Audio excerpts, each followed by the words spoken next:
Hello, Kevin here. I just had to make this video sooner rather than later because no matter what we do, people are still making the basic errors that cause an awful lot of hassle again with the tax man. In these times of recession, an awful lot of businesses before the recession were companies and after the recession are companies, but people still haven't learned how to be a company director properly, okay?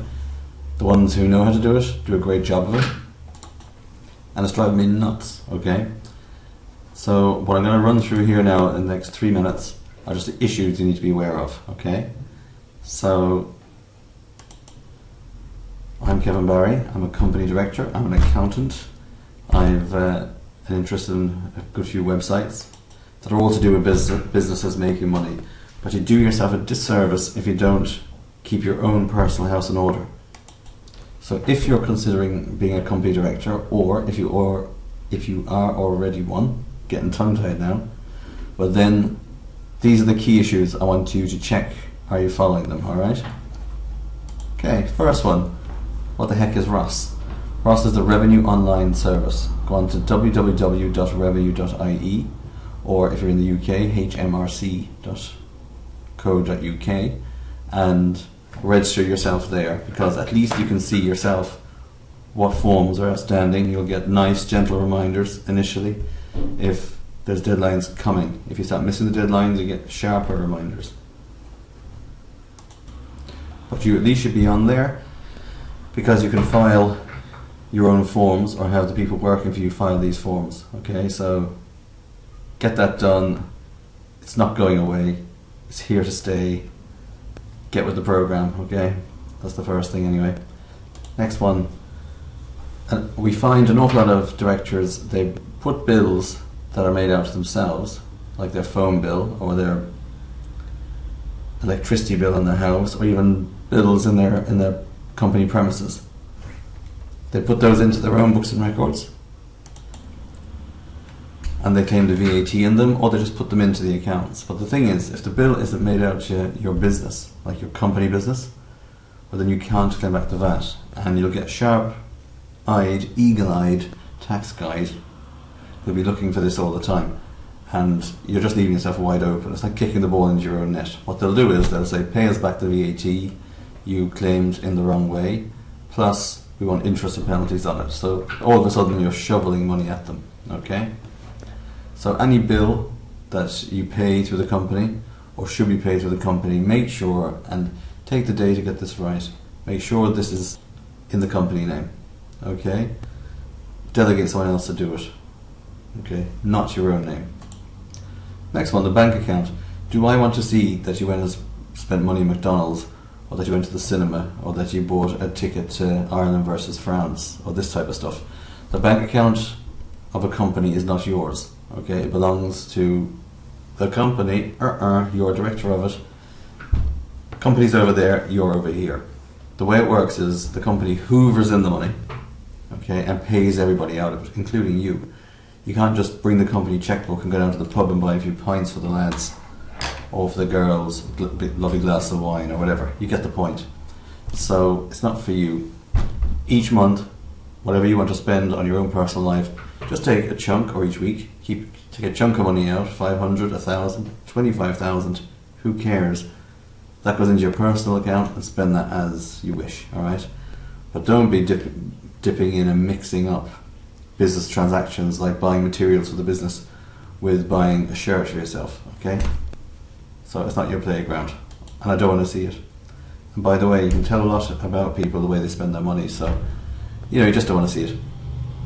Paying yourself should be a routine, just a regular amount, okay? You can always, pay yourself an increase or a bonus, but certainly every month, similar to the employees, or every week, or every 2 weeks, whatever you want, it should be a certain amount of money goes from A to B. So all the money comes into the company bank account.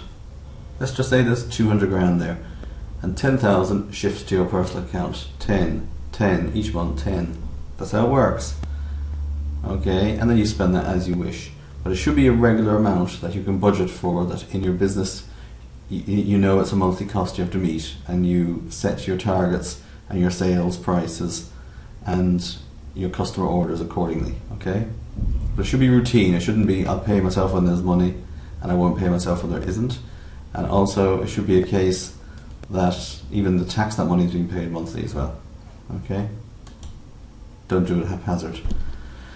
Tax-free expenses. If you use your car to drive from here to somewhere else for company business, well then, as long as you record it in a diary or an iPhone or on there's loads of internet programs, well, in Ireland, 59 cents a kilometre is reimbursable. Reimbursable. You get the money back, tax-free.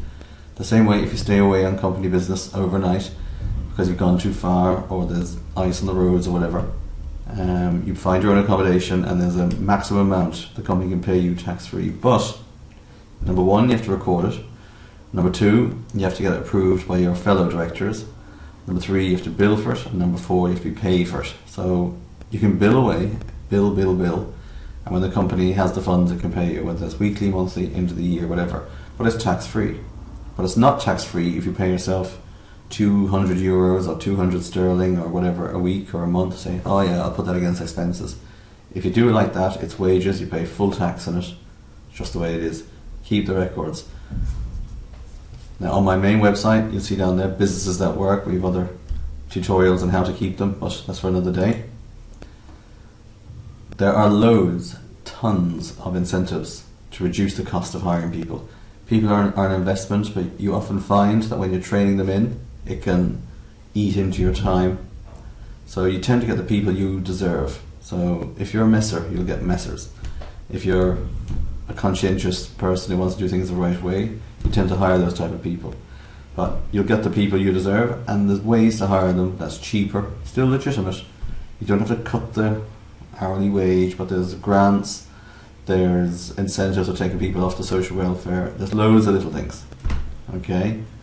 Anyway, you're alerted now. You claim everything you should claim. Every director must file a tax return every year. Okay? It's just the way it is. Now you might be paying your tax to the PAYE system online, but even so, even if it's just your P60, it still has to go in as a tax return each year. But don't forget to claim for medical expenses, to claim for educational expenses like the university for the kids, to claim for non-routine dental, to claim rent allowances. There's loads of things.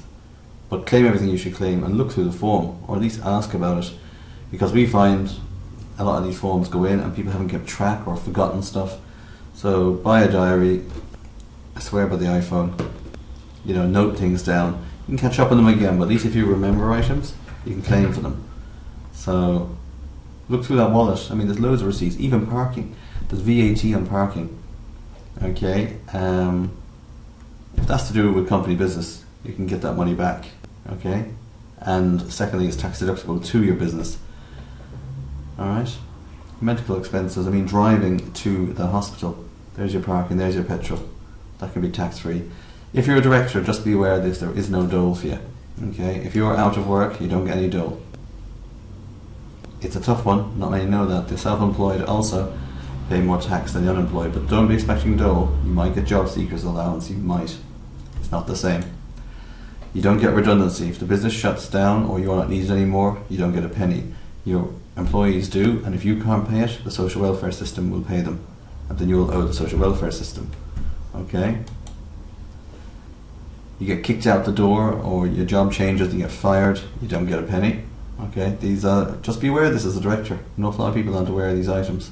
Okay? So the whole purpose of this video was to remind people of where they stand as being a company director. You need to mind yourself, you need to have health insurance. Don't mind what the bank says, you do need it. Alright? You need to protect yourself against serious illness, life assurance, all those things.